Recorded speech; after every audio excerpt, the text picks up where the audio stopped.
नमस्कार शेतकरी मित्रांनो, अखेर सर्व शेतकऱ्यांची पावसाची प्रतीक्षा संपली आहे. कारण आतापर्यंत 2 ते 4 दिवसापासून खूप चांगला पाऊस महाराष्ट्रामध्ये पडत आहे. उर्वरित भाग काही भाग कव्हर केलेला आहे. परंतु जो काही उर्वरित भाग राहिलेला आहे कव्हर व्हायचा, तोही भाग आता पुढील 4 ते 5 दिवसामध्ये कव्हर होणार आहे आणि पावसाचा जोर आता इथून पुढे वाढणार आहे शेतकरी मित्रांनो. तुम्ही पाहू शकता पुढील 2 ते 4 दिवसाचा अंदाज आपण घेणार आहोत. पावसाचं प्रमाण खूप मोठं आणि भयंकर वाढणार आहे. तुम्ही पाहू शकता मंगळवार 30 जून संध्याकाळच्या वेळेस तुम्ही पाहू शकता परिस्थिती महाराष्ट्रातील नांदेड, जालना, जळगाव, नंदुरबार, नाशिक, पुणे, मुंबई, सांगली या ठिकाणी चांगला पाऊस दाखवते. चंद्रपूर, नागपूर या ठिकाणीही पावसाची शक्यता आहे. नांदेड, धाराशिव, लातूर, बीड या ठिकाणीही चांगल्या पावसाची शक्यता आहे. त्याच्यानंतर 1 तारखेला ही परिस्थिती तशीच आहे. 1 तारखेलाही तुम्ही पाहू शकता संपूर्ण महाराष्ट्रावर ढग आहे. त्याच्यानंतर बीड या ठिकाणी मुसळधार पावसाची शक्यता उद्या दुपारी दाखवली गेली आहे. छत्रपती संभाजीनगर, त्याच्यानंतर पुणे, नाशिक या विभागामध्ये चांगल्या पावसाची शक्यता बुधवारी 1 तारखेला आहे. त्यामुळे इकडं अहमदपूर, नांदेड, उदगीर, परळी, परभणी, जिंतूर, हिंगोली या ठिकाणी तुरळक पावसाची शक्यता आहे. परंतु संध्याकाळच्या वेळेस परत वातावरण बदललेलं आहे. संपूर्ण महाराष्ट्रामध्ये ढगाने भरलेला आहे. कारण 1 तारखेला हा पावसाचं अतिप्रमाण उद्या वाढणार आहे. पश्चिम महाराष्ट्र पूर्णपणे मुसळधार पावसाची शक्यता दाखवली गेली आहे. जालना, जळगाव, नंदुरबार, नाशिक या ठिकाणी जोरदार पावसाची शक्यता आहे. त्याचबरोबर इकडे नागपूर, चंद्रपूर, नांदेड, निजामाबाद, बिदर, उदगीर, नांदेड, परभणी या ठिकाणी मुसळधार पावसाची शक्यता दाखवली आहे. परभणी, बीड, मेहकर या ठिकाणीही पावसाची शक्यता आहे.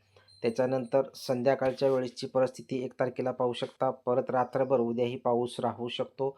दिवसभर उद्या संपूर्ण महाराष्ट्रामध्ये उद्याचा दिवस 1 तारखेला चांगल्या पावसाची शक्यता आहे. 2 तारखेची परिस्थिती तुम्ही पाहू शकता दुपारची. परत एकदा जालना, जळगाव, नंदुरबार, मालेगाव, अहिल्यानगर, अकोला, नाशिक, पुणे, बारामती, सातारा, पश्चिम महाराष्ट्रामध्ये पूर्णपणे मुसळधार पावसाची शक्यता उद्याच्या 2 तारखेला दाखवण्यात आलेली आहे. परत संपूर्ण मराठवाडा, विदर्भ या ठिकाणी संपूर्ण तुम्ही पाहू शकता संपूर्ण महाराष्ट्रामध्ये मोठ्या पावसाची शक्यता 2 तारखेला आहे. 3 तारखेची परिस्थिती तुम्ही पाहू शकता. 3 तारखेलाही मोठ्या पावसाचे संकेत दिले गेलेले आहेत. नाशिक या ठिकाणी मुसळधार पावसाची शक्यता, वैजापूर या ठिकाणी चांगल्या मुसळधार पावसाची शक्यता, छत्रपती संभाजीनगरचा पूर्व भाग या ठिकाणीही दक्षिण भाग पूर्णपणे पावसाने ग्रासलेला दिसेल.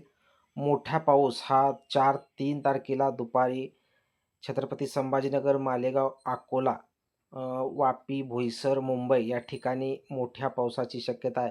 तर उर्वरित महाराष्ट्रामध्ये हलक्या स्वरूपाचा पाऊस पडण्याची शक्यता आहे. संपूर्ण महाराष्ट्रामध्ये पाऊस 3 तारखेला राहणार आहे. त्याच्यानंतर शनिवारी 4 तारखेची परिस्थिती संध्याकाळच्या वेळेची जर पाहिली गेली तर बीड या ठिकाणी मुसळधार पावसाची शक्यता 4 तारखेला दाखवण्यात आलेली आहे.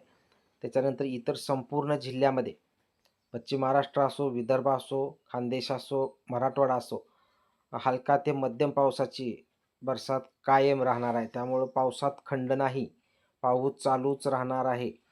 त्याच्यानंतर 5 तारखेची परिस्थिती तुम्ही पाहू शकता. 5 तारखेला संध्याकाळी 6च्या वेळेस संपूर्ण पश्चिम महाराष्ट्र, नाशिक, नंदुरबार ठिकाणी मुसळधार पावसाची शक्यता ECMWFच्या मॉडेलला दाखवलेली आहे. त्याच्यानंतर परभणी, जिंतूर, परतूर, माजलगाव, बीड, पाटण, पाथर्डी, जामखेड या ठिकाणी मुसळधार पावसाची शक्यता आहे. अहिल्यानगर या ठिकाणी मुसळधार पावसाची शक्यता आहे. अकोला, जिंतूर या ठिकाणी मुसळधार पावसाची शक्यता आहे. तर उर्वरित महाराष्ट्रामध्ये हलक्या ते मध्यम स्वरूपाची पावसाची शक्यता आहे. त्यामुळे 4 ते 5 दिवसाचा अंदाज आपण आजच्या व्हिडिओच्या माध्यमातून घेतलेला आहे. पुढील 5 दिवसामध्ये खूप भयंकर मोठा पाऊस होणार आहे. सर्वांच्या पेरण्या होऊन जाणार आहेत. धन्यवाद मित्रांनो.